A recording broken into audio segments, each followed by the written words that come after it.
Okay, so what do we, as Americans, have as a power to address the government when it has gone into a super corrupt state, when it is depriving the rights of people? How in this country, that if we did decide for, if some elected official did for whatever reason decide to go in a fascist direction, a Nazi-like direction, started crushing people's rights, started doing terrible things to people, what is the power that you and I possess beyond voting? Because maybe those elected officials realize that everything has been gerrymandered to just an insane degree, and that elected officials do not fear voters, or they're less likely to be afraid of voters because they think that you really don't have a choice. So they're not afraid of you. How do you put that fear into them? Well, there are two legal methods at the federal level, the Washington, D.C. level. One is 18 U.S.C. 242, deprivation of rights under color of law. And the number two is Bevins actions. Now, Bevins is civil. You can actually get damages for the deprivation of your rights, of your constitutional rights, or groups of people's constitutional rights. The problem that people sometimes start having whenever they start talking about deprivation of rights, because there are some constitutional rights, like, for example, Article 2, Section 4, bribery, 14th Amendment, Section 3, a government official that tries to participate in insurrection against the United States, people who are fundamentally not qualified to hold public office or stuff like that. Being convicted felons holding public office. What are the damages in that area? You see, there's been a lot of discussion over human history that deals with corruption and the damages that societies and individuals suffer because of corruption. In Australia, there was IBAC, which is strengthening Victoria's integrity, which is a state in Australia. It's just one of many examples if you look into it. They just listed a few core bullet points on what damages cause from corruption. Obviously, financial losses. A corrupt organization or a corrupt person will start taking money from you, right?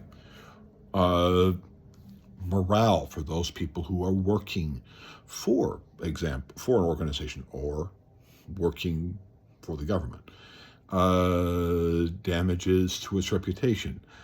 A nation losing its reputation does have quantifiable damages. Some of those damages can be people simply not wanting to visit the United States anymore. For example, they're not wanting to come here, and the reason why they're not wanting to come here is because we are depriving the rights of visitors. We're literally telling them that they're, like the vice president sent that text that basically said, if you're a few minutes late, we're going to be terrible to you with your visa. Yeah. Or that you get these things where people's rights are, due process rights are being thrown in prisons. Insane. Stupid. Focuses and resources being diverted away from core functions of the business, or in the case of the United States federal government, being diverted away from core functions like taking care of populations, disaster preparedness, all this stuff.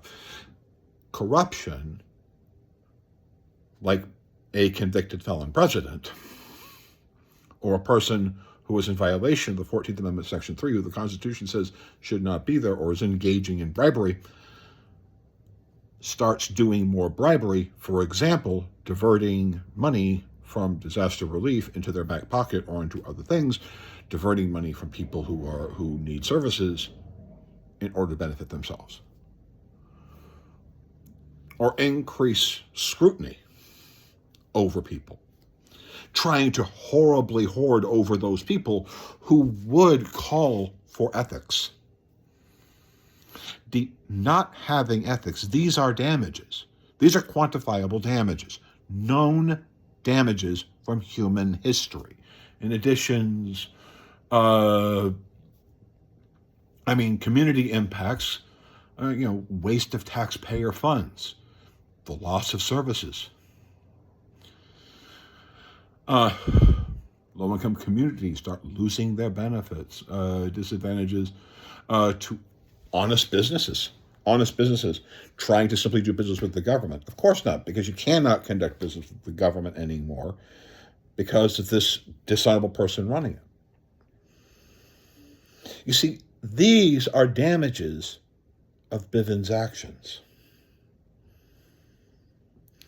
Examining the concept of the damages as it relates to corruption become the damages of a Bivens action, allowing corruption to exist. Now, you can't, sue the United States federal government. That's not how it works. Bivens actions are directed against individuals. It can be literally against a congressman. It can be against a senator. It can be against the president. It can be against any government official. And unfortunately, where it always gets targeted are law enforcement, federal law enforcement agents, usually the first people to be targeted. It isn't because the federal law enforcement agents are bad. It's because the first function of law enforcement, what law enforcement does when they need to enforce law, is they're usually taking rights from people. So law enforcement always has to balance that whole issue of I'm taking your rights from you. So yes, they're violating Bivens and they're violating 18 U.S.C. 242. They are depriving rights under color of law. The question is it legally justified? That's what the law enforcement does. This is also how, in many ways in our country, we can make certain that the individual law enforcement officer or the individual soldier is never handed an illegal order. How you stop the soldier from being placed in or the beat FBI agent from being put in this incredible difficult position of an illegal order being handed to them is you find the Bivens action against the superiors who are depriving people of their rights. Because it's not because the defense that the beat cop is going to make, or that the person who was doing ICE on you, because the individual ICE agent can be attacked under Bivens. Not ICE, but the ICE director can. So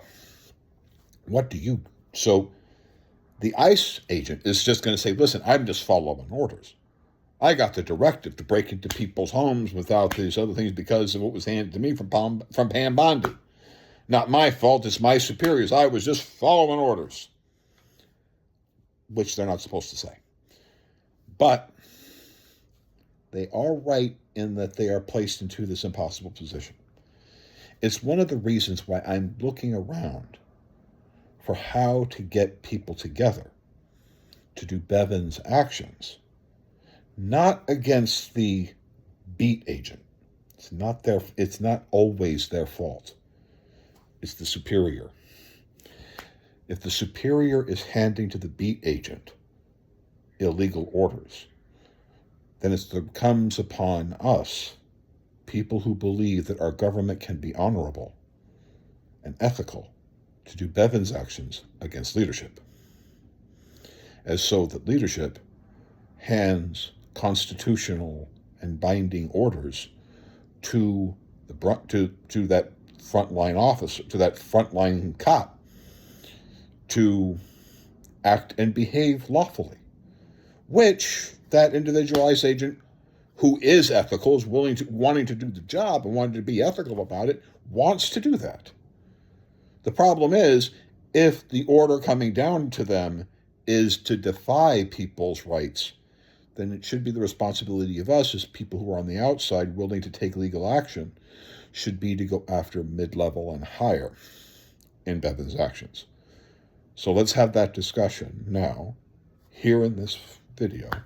And please like, comment, and share, because we should start having these discussions about how we can recover damages from orders handed down that are orders to violate people's constitutional rights in an illegal way under a Bevins action. And again, these damages, at least according to what Australia considers are the damages of a corrupt government, are waste of taxpayer dollars, loss of services, lower community confidence in public authorities, and disadvantages to honest businesses seeking to do business. These are the damages of corruption, and Bevins' actions is the capacity to correct and make an ethical government in a time where the election is not around. So yes, we need to be out there and protest with the No Kings thing on the 14th. We absolutely need to do that. But when we do that, we should be banding together and start suing mid-level and higher-level people in government who are clearly ordering people to defy our rights in violations of the Bevins actions. Thank you.